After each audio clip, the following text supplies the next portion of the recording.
ভারতকে দেয়া রেল ট্রানজিটের বিনিময়ে বাংলাদেশ কিছুই পাবে না বলে মনে করেন সাবেক পররাষ্ট্র সচিব তৌহিদ হোসেন।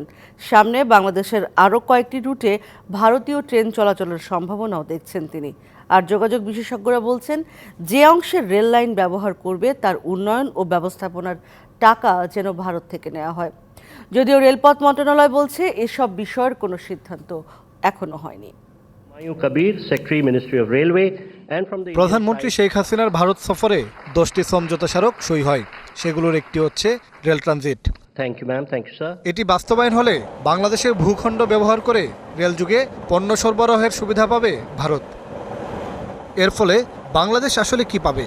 আমি যদি একেবারে সোজাভাবে বলি তাহলে এটাতে আমাদের জন্য কিছু নেই। ভারতের জন্য এই সুবিধা যেটা আমরা দিচ্ছি এটা ইমপ্লিমেন্ট যখন পুরো পর্যায়ে পৌঁছবে তখন কিন্তু রেলের এই অংশের ইনফ্রাস্ট্রাকচার আমাদেরকে ইমপ্রুভ করতে হবে, নাহলে ভারতকে সুবিধা দেওয়া যাবে না। সেটা করতে গেলে তো খরচ আছে, সে খরচকে বহন করবে। হয়তো ভারত ঋণ দেওয়ার প্রশ্ন উঠবে, তো ঋণ তো সুদসহ ফেরত দিতে হবে আমাদের। কাজে আমি এটার মধ্যে আমাদের জন্য কিছু দেখতে পাচ্ছি না, বন্ধুদেরকে একটা সুবিধা দিচ্ছি আমরা।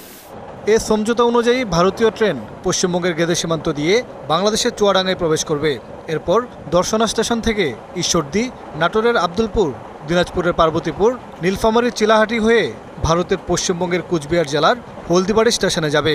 সেখান থেকে লাইনটি ভুটানের সীমান্তবর্তী ডালগাঁও পর্যন্ত যাবে। ওয়ালটন ফ্রিজ কিনে অনেকের মতো আপনিও হয়ে যেতে পারেন মিলেনিয়াল। সেরা পণ্যের সেরা অফার। সাবেক পররাষ্ট্র সচিবের আশঙ্কা, চীনের সাথে ভারতের সংঘাতময় পরিস্থিতি সৃষ্টি হলে এই ট্রেনে করে সামরিক বাহিনী চলাচল করতে পারে।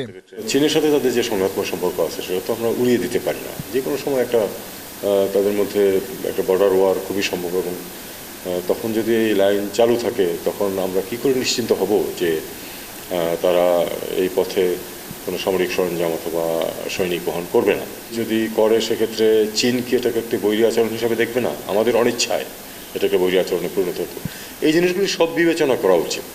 আর ভারত রেলের যে অংশটুকু ব্যবহার করবে তার ব্যবস্থাপনার খরচ তাদের থেকে নেওয়ার তাগিদ যোগাযোগ বিশেষজ্ঞদের।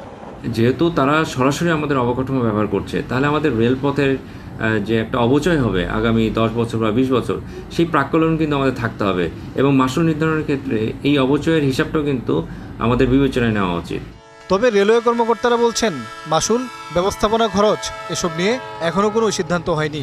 আর জুলাই মাস থেকে এ লাইনে পরীক্ষামূলক ট্রেন চালাবে ভারত।